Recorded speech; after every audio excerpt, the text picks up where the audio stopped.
And after 9/11, Muslims across the United States spoke out against discrimination and racism they felt was directed toward them. But Islam has actually been attracting more and more Americans every day. RT's Priya Sridhar went to a mosque just outside of Washington, D.C. and found out why so many Americans have converted to their religion. Listen. It's the call to prayer, and it's answered by more than 1 billion Muslims all over the world, including Caitlin Billings, a 22-year-old American who was raised Christian. I converted last year, the 1st of Ramadan. My mother, she was afraid that I was going to marry someone who would beat me. She was crying a lot.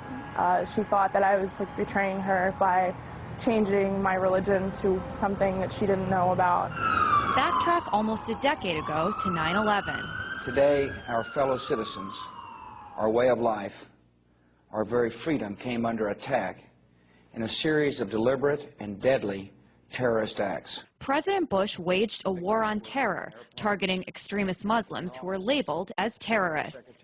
Many Americans, like Caitlin Billings, remember that time in the United States very well. I was 14 when September 11th happened, so I didn't really know what was going on, if that really was Islam.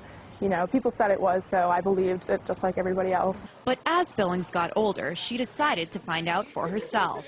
And her investigation led her to the Mustafa Center, a mosque just outside of Washington, D.C. that has become a haven for many Americans like Billings who have found Allah. A new poll found that almost 40% of Americans believe that Muslims should carry identification cards. Despite that, 20,000 Americans every year decide to convert to Islam. These converts say they don't regret their decision at all. It's a choice that they must think about every day. Around the world since 9/11, Muslims have battled bans of their religious clothing, profiling in airports, and discrimination in their everyday lives. People that I knew since I was very small think that I've changed personalities because of this. They don't see past the scarf. They just see the fact that I've changed. After joining a class to learn more about Islam, Carl Dodge also decided to become a Muslim. One of the big jokes that I've always made is before I actually sat down in the class and opened my Quran, everything I knew about Islam I had learned from CNN, And a lot of people are like that. So, and there were some negative reactions. And when it comes to the mainstream media, the depiction of converts can be somewhat extreme. That Pakistani officials have arrested Adam Gaddan. This is the American-born spokesman for Al-Qaeda. Fox is working.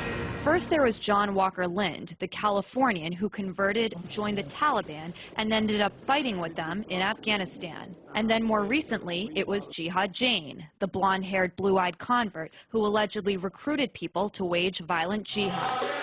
And for many American Muslims like Dodge and Billings, the portrayal of converts is disturbing. It does upset me a little bit because there's a lot of preconceptions people had. And until I actually took the time to open a Quran and see what was written, that was my only impression of Islam, is what I had seen on TV.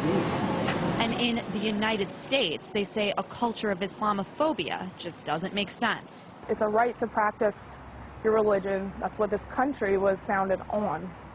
Not only, is it supposed to be that way here, this country was founded on those principles. That's, people that started this country were fleeing religious persecution. I just had somebody ask me the other day, oh, so are you against America now? And it's like, okay, I'm a U.S. veteran as well. I served in the U.S. Navy.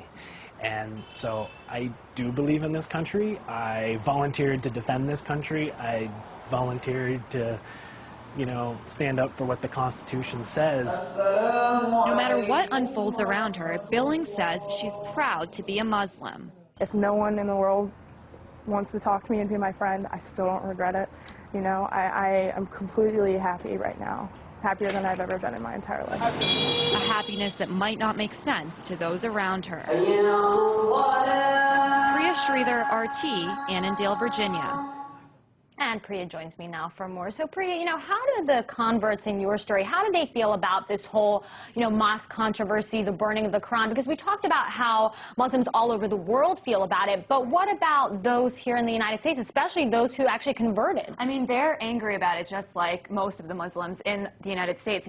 For them, converting to this religion, they had to change their lifestyles a lot. They pray 5 times a day, as you saw in my story. They wear headscarves. So for them, because of all these transitions, they have grown into a community where most of their friends and their family members, a lot of them have married Muslims as well. So, they're more sympathetic, and they feel that, most of these actions, the people who are against the mosque near Ground Zero, or the pastor who was planning to burn those Qurans on 9/11, are speaking because they're misinformed, which is another kind of topic that I mentioned in my story as well. That's right. I mean, a lot of them had said, look, I saw one thing in the media, but I wanted to find out for myself, so I picked up a Quran. I want you to just elaborate a little bit more on that. Well, Dina, I think an important thing to remember is that, although this country is supposed to be a melting pot and it's supposed to be very diverse, that only happens in certain cities and different regions of the country.